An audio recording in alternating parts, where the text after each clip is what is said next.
So hello, good evening everyone. माझं नाव आदित्य महादेव कुंभा आहे. मी college of engineering पुणेमध्ये CS ला आहे फर्स्ट इयरला. सो ॲक्च्युली ज्या वेळेस आपला MHT CETचा रिझल्ट लागतो ते आपल्या कॉलेजच्या पहिल्या दिवसापर्यंत खूप सारे प्रोसेस असतात, लाईक आपलं form filling, document verification, fee submission, reporting etcetera. या सगळ्या प्रोसेसमध्ये आपल्याला एक काउन्सिलर किंवा एक मेंटर किंवा एक गायडन्सची गरज असते.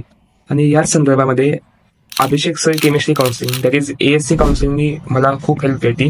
म्हणजेच फॉर्म भरताना पॉसिबल मिस्टेक्स कुठल्यावर करायचे किंवा डॉक्युमेंट व्हेरिफिकेशनमध्ये काय चुका होऊ शकतात हे सगळं.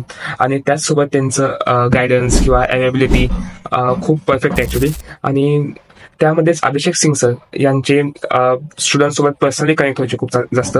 So I will say prefer करा अभिषेक सर केमिस्ट्री काउन्सिलिंग, कारण की ते खूप चांगलं स्टुडंटसोबत बॉन्डिंग करते आणि तुम्हाला पूर्णपणे ते हेल्प करते आणि तुमच्या पर्सेंटाईलप्रमाणे तुम्हाला बेस्ट कॉलेज मिळायला डेफिनेटली हेल्प करतील. So thank you.